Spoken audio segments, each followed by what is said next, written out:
Hello，大家好。你有没有因为事情繁多而有遗漏，或者重要的事情，比如说老婆的生日而忘记掉，或者每周特别的忙碌，到最后也不知道自己忙在哪里？今天Bob要为你介绍一款工具 Trello。Bob 将以自身的经历告诉你如何用 Trello 来跟踪自己个人每天的繁忙事务，如何把重要的事情不再遗忘，如何每周即使再忙，到最后也知道忙在哪里。Let's go！Hello， 大家好，今天为大家介绍如何用 Trello 来提升个人的工作效率。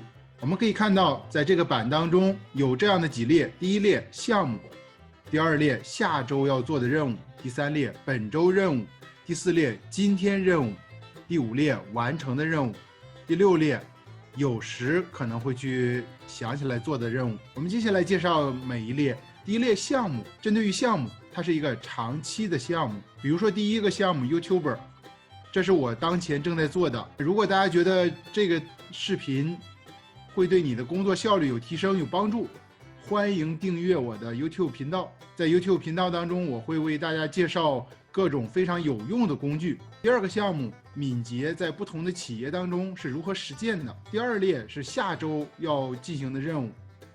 我当前的工作呢，基本上会做计划到2周之内的计划。下周的任务，我这里只是列了大概的3项，有可能在本周进行当中，我还会为下周再继续添一个新的任务。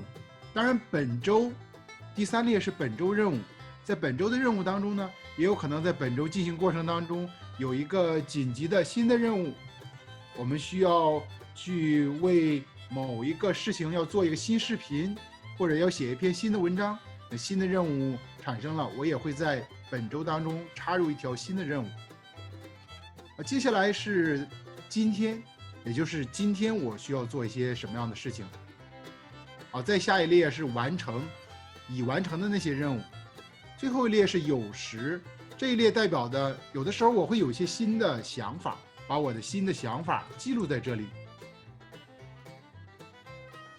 好，接下来我们模拟一下，在1周当中，我是如何使用这个板来提升我的个人工作效率。我们假设从周一开始，那在周一的早晨一开始，我会先来看我本周已经做好计划的这些任务，然后来决定我今天要做的事情。那我现在呢来看到 ，OK， 假设我今天要做这3件任务，做一个视频，写一篇文章。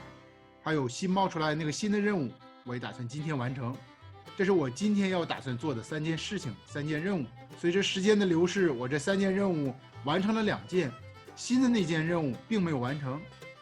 那等今天晚上的时候，我会重新来看一下我今天的任务完成的情况如何。这一条新的任务为什么没有完成？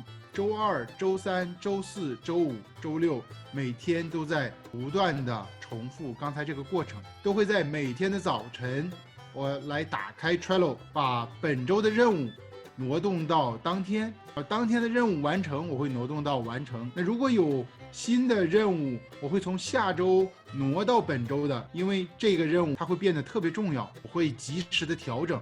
那比如现在到了周日，我在每个周日会做2件事情。第一件事情，来重新看一下完成这一列，我都完成了哪些任务，也就是在这一周当中我的收获是什么。当我查看完之后，我会点击这一列的归档所有卡片，这样的话在下周完成这一列，它会是重新从一个空的状态开始。那在周日，这是做的第一个事情。第二个事情，我会从下周要完成的这些事情当中，把它挪到本周，也就是我下一个周一，那就是会从本周开始来拖动任务。好，那这就是我如何用 Trello 来提升我个人的工作效率。不知道这个视频对你的帮助如何？如果你觉得这个视频对你非常有帮助，欢迎分享给你的朋友。我们下次再见喽。